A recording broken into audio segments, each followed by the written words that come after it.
Hello everyone, welcome back to Center Stand Mechanics. My name is Kyle.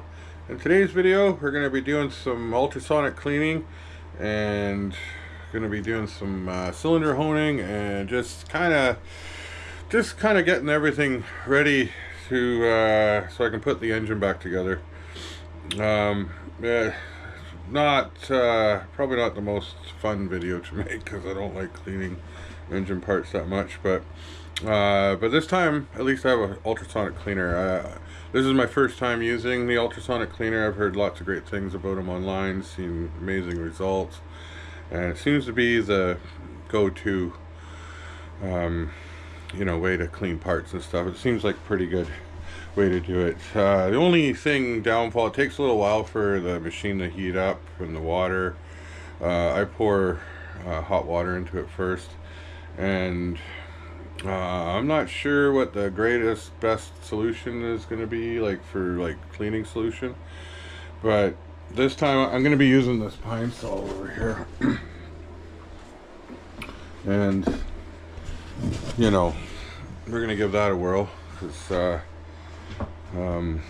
I've seen pretty good results with the pine saw actually.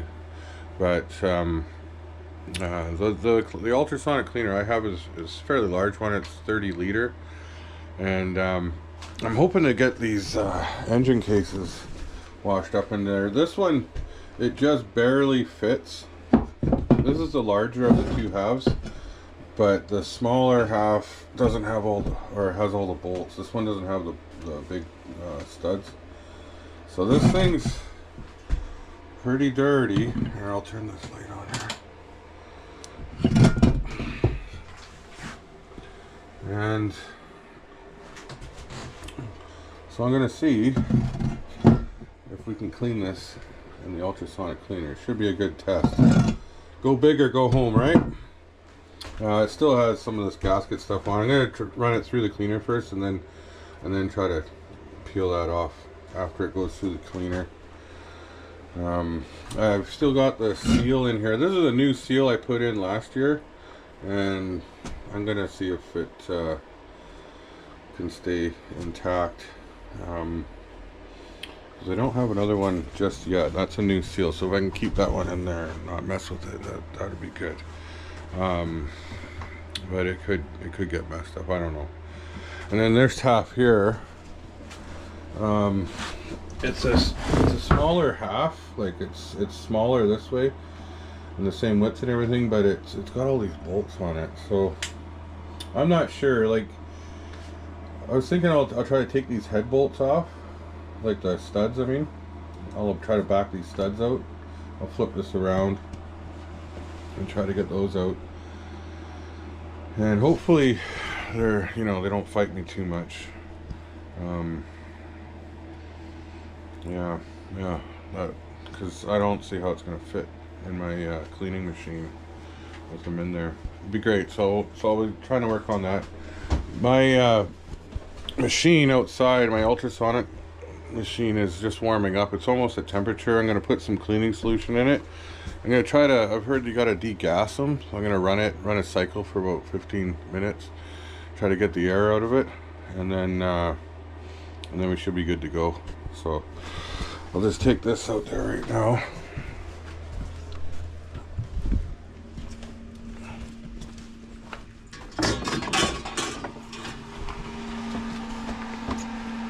Yeah, so we're almost at 70 degrees Celsius, which is pretty hot. So I'm just gonna put a bunch of this in there.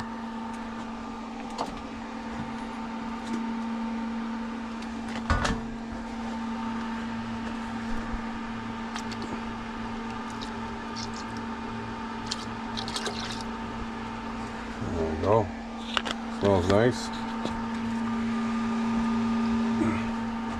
Then I'm just going to run it for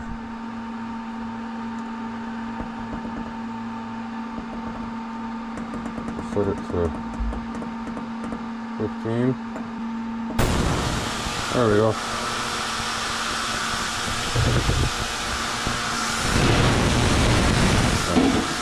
So I'm going to run that through for a few minutes. Get some of the air out of it.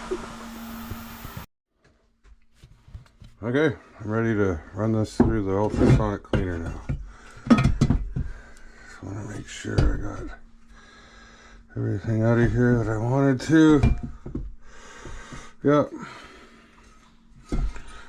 So hopefully the next time you see this, it'll be a lot cleaner.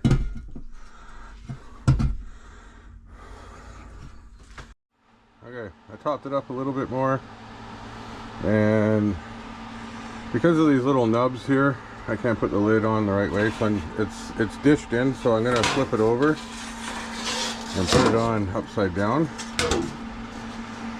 just to keep some of the heat in.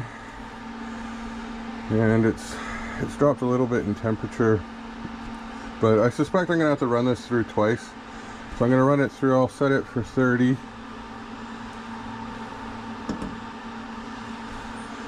And yeah, we'll give it a whirl here. So I've got the cylinders here. I took off the engine, and there's a little bit of scoring marks in there. You can see it. This one's got it pretty good. And I'm not quite sure, like, they don't feel very deep. So I'm gonna try to, I'm not sure if I'm gonna use this one yet. If I can give it a light hone and get rid of those score marks, then I'll use this cylinders. If not, then I'm gonna have to figure something else out. Okay, got this set up here, and we'll just see if we can get these marks out.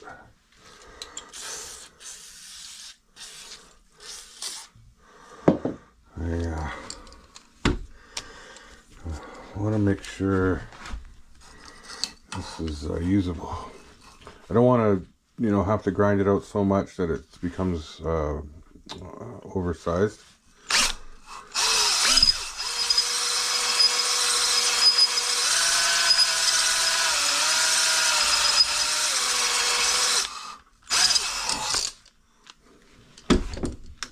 Let's have a look.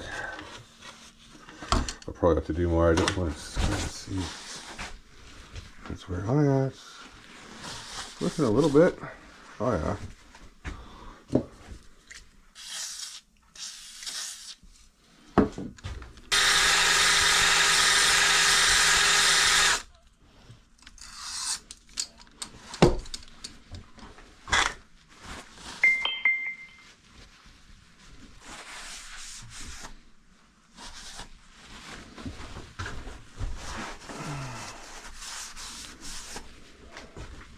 There.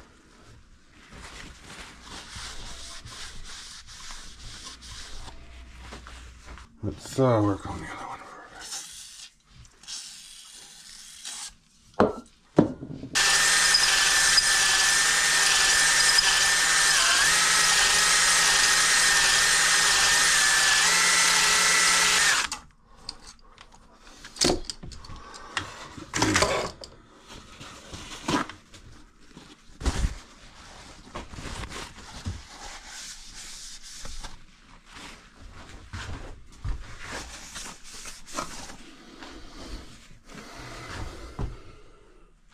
This side here, a little bit more on that side.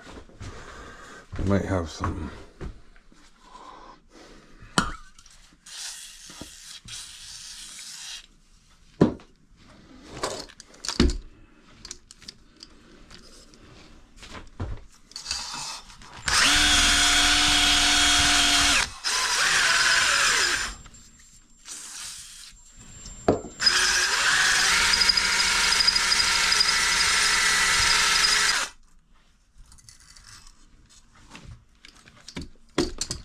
got it pretty honed out. It's looking amazing, but what I'm afraid of is I've made it larger, and the piston and rings that I have are going to be out of tolerance, so that won't be good. And just a little bit running left, but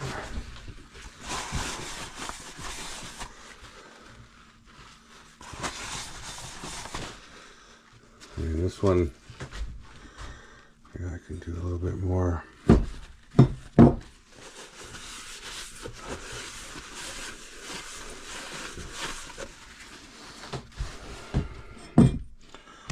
So I'm going to take a few measurements and just see where I'm at with everything, okay? And now we got our pistons here, so we'll just check that. Make sure we're not getting too big. Okay, so let's see where we're at.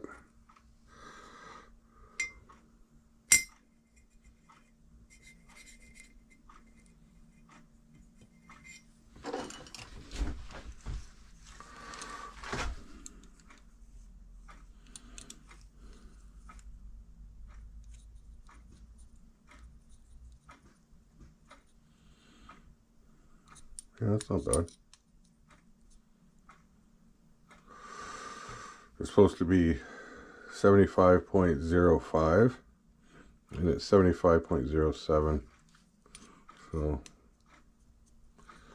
and I can go all the way up to 75.1. So that's not too bad. Which side is the one? Yeah, so that's actually the one I spent most of the time on. Let's try this one here.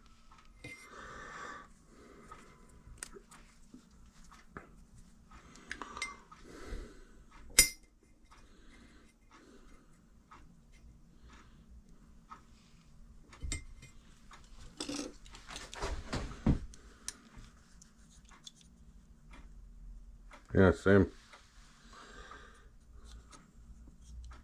75.07.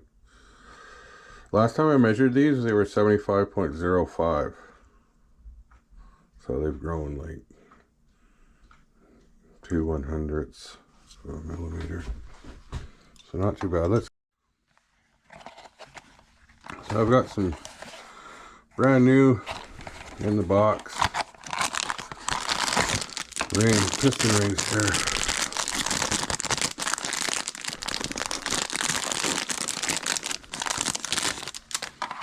Okay, so we've got the 2 oil rings right here.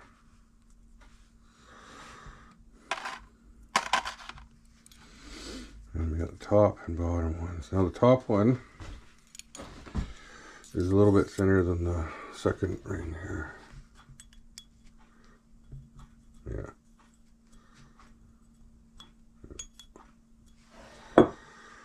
Okay. So let's get the top one in there and see how it looks.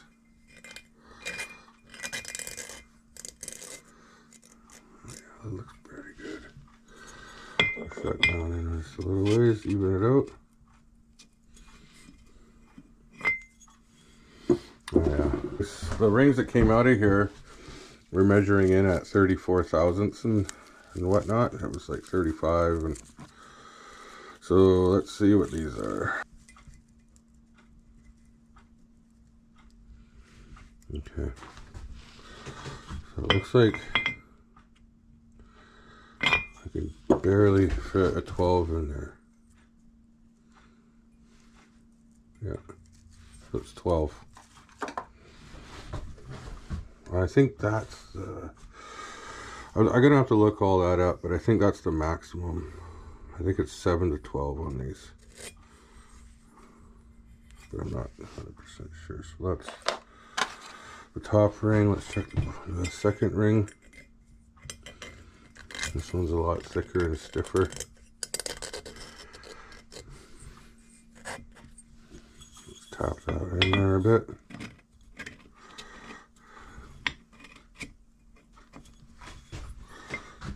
Make sure it's even.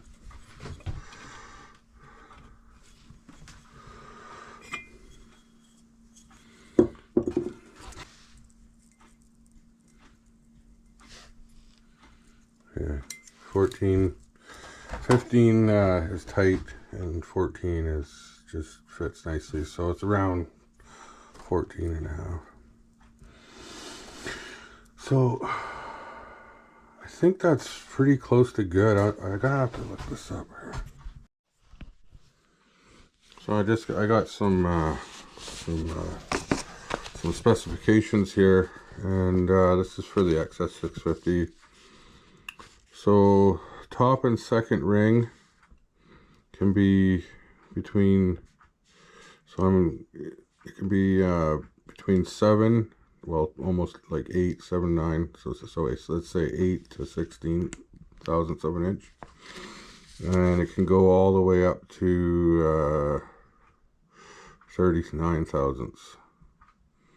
That's the limit.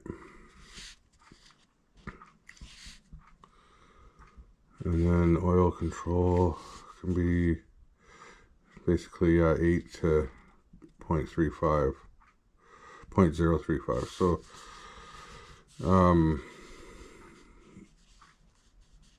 yeah, so those are well within range, because I think the bottom one was 12 thousandths, or sorry, the top ring was 12 thousandths, and the second ring was 14. So yeah, they're well within spec. And I don't have to gap them, so that's good. The oil rings, I could check them.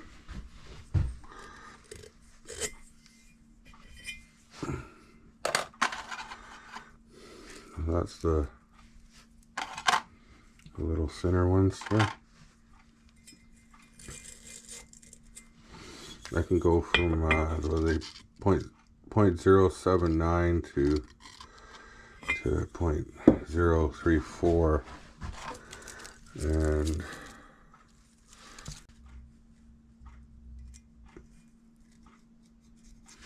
yeah, 24. So yeah, the oil rings are good.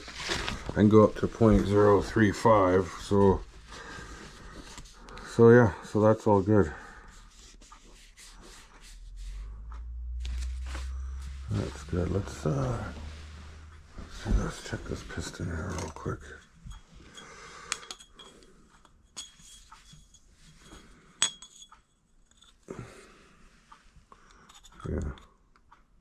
Yeah, that's bang on.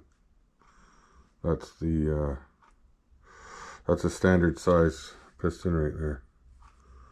74.97. Yeah, that's perfect. Let's try the other one.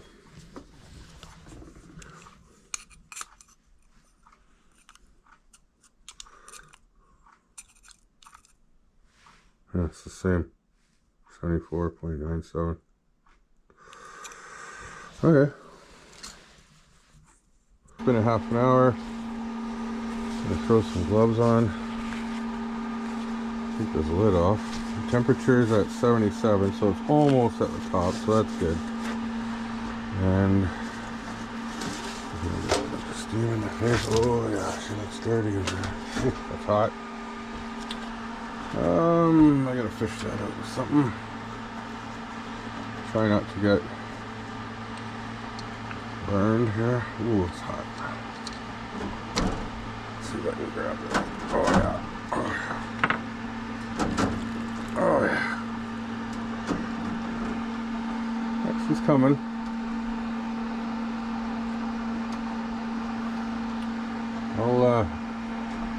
I'm gonna let it run for another go here. Yeah.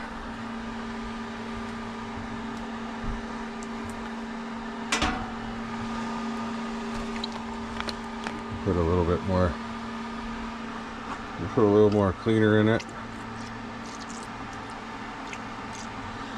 and then we'll run it through another half hour.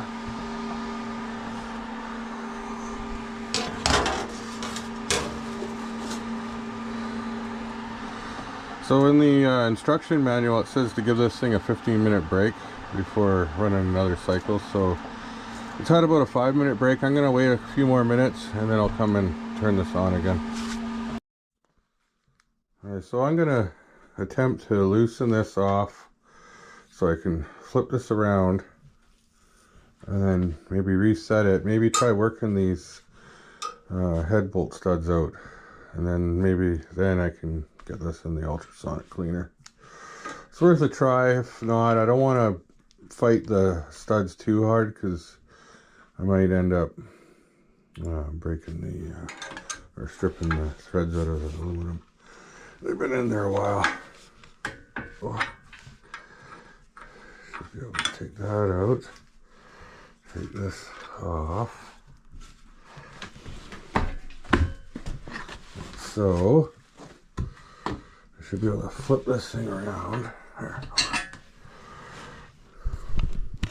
Should be able to flip this thing around like so. And that. And then put this back on.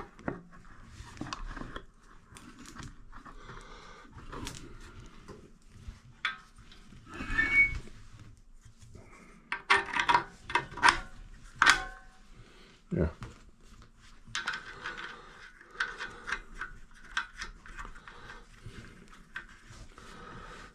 Let's see if I can tighten this down.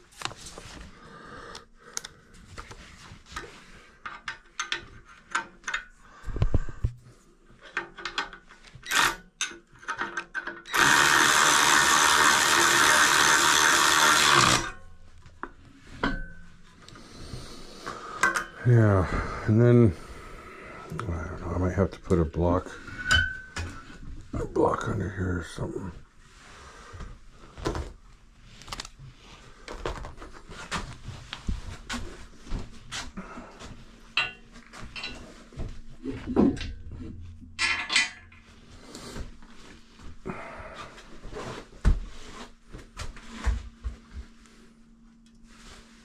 Yeah, it's not gonna sit there like that. Maybe it'll sit on this block here. There we go. There. Yeah, I can sit there like that. And I can see about getting these studs out.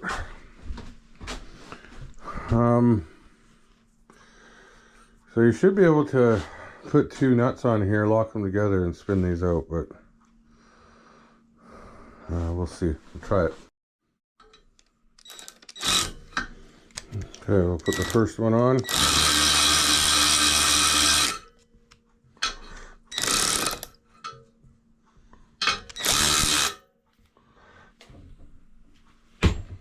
And we'll try putting this one on.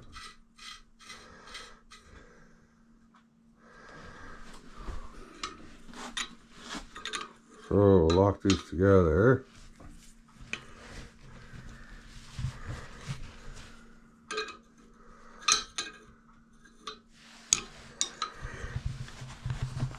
A little bit more in there, now they're locked together. See if we can get them to come out. Oh yeah. Oh yeah, it came out. So I was worried about taking off a bunch of aluminum, but that seemed to work okay. Now I just gotta free up these nuts.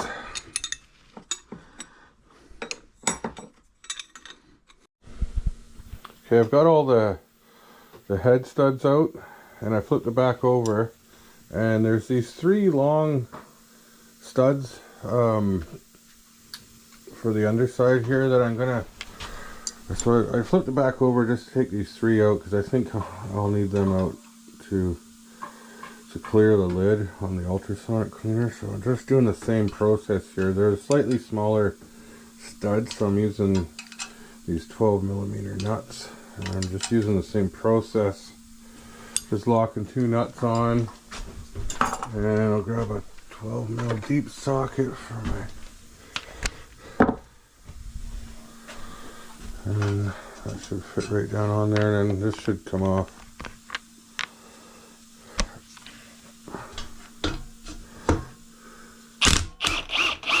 There we go. Yeah. And then I'll just do that to the other two. and then it should be ready to go in the machine. Now I've got this thing ready for the ultrasonic cleaner.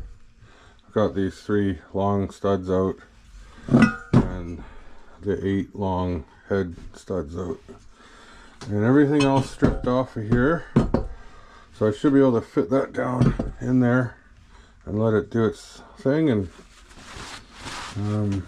yeah, it should be a lot cleaner when I bring it out. That's the plan.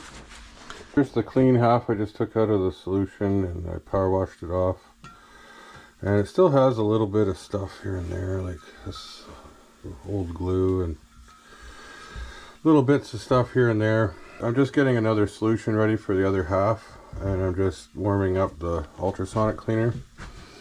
And while I'm doing that, I'm just gonna take this little Dremel and softly just clean up this edge and see if I can get rid of some of this junk that's still on here.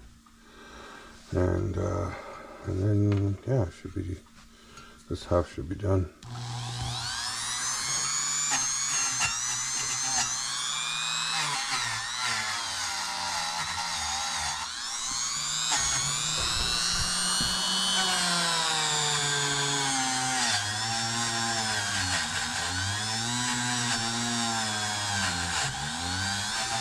I'm just going to go along and try to clean this up as best I can.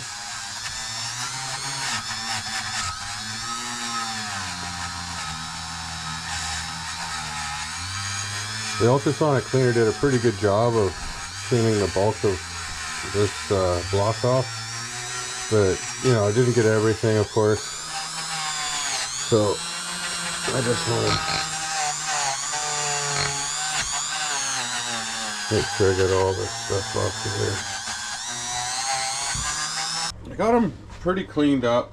I kind of went a little happy with the wire wheel. I got these little wire brushes for my Dremel tool, and I started cleaning up the surface, just lightly brushing it, and then it turned into, you know, getting all, because this is all blotchy paint. And it came out really clean, like it cleaned all the, you know, grime and crap out of here. And you know, they're looking pretty good. And then of course the engine paint was on here that was kind of like a flat black, and it was all blotchy and peeling off and stuff. So I started brushing it off, and then I kind of went to town on it. I didn't really want to do that because now it's, you know, all the aluminum is exposed and it's likely to you know, oxidize again down the road. And I don't really want to paint it, so I might just leave it au naturel for now,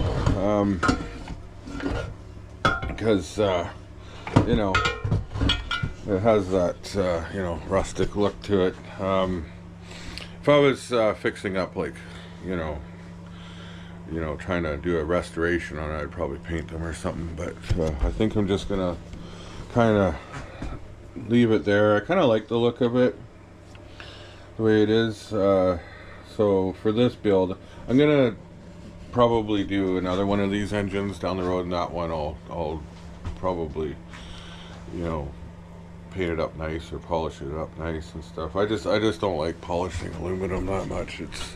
It's no fun, and it's a never-ending job because you have to do it like all the time. So yeah, just gonna kind of leave it like that, let it do its thing. I ran into a bit of a snag with this. So this is the crank that came out of this engine, and it's got a lot of wear on it, like these bearings. I don't know if you can hear that, but there's a lot of they don't sound the greatest, and there's a little bit of play in those. And this connecting rod, I mean, it doesn't have any up and down, but it's got a little bit side by side. But the main thing that I don't like about these is all the copper surfacing is gone on these, on the small end of this connecting rod, and hopefully that'll show up, but you can see how much play there is in this, and that's bad for business. Same with this one. It's not as bad as that one, but it's, you know, it's wiggling around in there quite a bit. So this crank, in my opinion, needs to be rebuilt. It needs new connecting rods. Should get new bearings for it and stuff, and that's like a whole lot of money and work and stuff, and probably not going to happen for this build. But so I got this engine. This was the engine that was over in the corner here, sitting there all lonely. And so I took it apart, and I got the crank out of it here.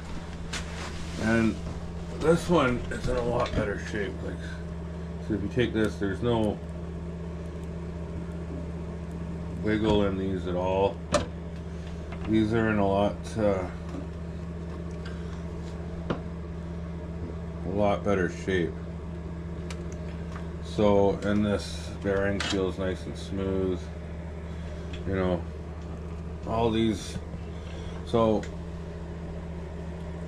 and I'm pretty sure this is the same, like I've looked everything over, and I think it's the exact same crank so it'll fit into that other engine. And this engine here actually isn't too bad, and one might say, why don't you just fix this engine up and put it in? And well, because I have another XS650 bike out there that I'm gonna make, like, restore as a XS650. It's not gonna be a zombie bike, and I need a nice engine for it, so most likely that engine, because it looks pretty good in there, it's not bad. I might take this crank and then rebuild it properly with new bearings and connecting rods and everything, and get it set up to go into that engine down the road. So, but I'll borrow that crank out of that engine for this build, because I just don't really want to spend a whole lot of money on the ultimate zombie apocalypse bike. I'm trying to keep it as a budget build right now, and then down the road I'll get serious with the XS650 build that I'm going to do. I don't have anything scheduled for that one yet. It's on the back burner for now, but definitely going to be, you know, rebuilding an engine for that one, and I'll make that as nice as I can. So that's my thinking on that. So, but for now, I'll be able to put this together. Everything else looks pretty good. Like the shifting forks that came out of there actually don't look too bad. There's no weird wear marks on them, so they're actually looking pretty good. Everything else looks pretty good, you know, like there's nothing too bad. Actually, the starter gear looks a little bit worn now that I'm looking at it. Yeah.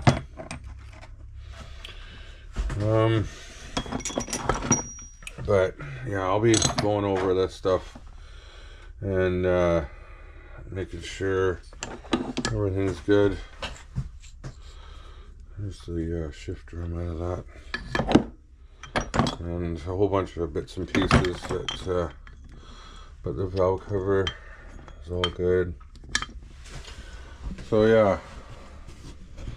And then I got all this stuff. So here's transmission gears for that engine. And, you know, they all look pretty good.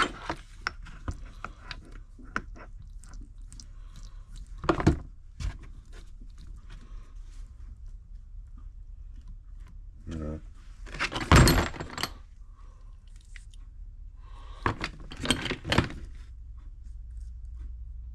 Yeah, no, those are okay. So,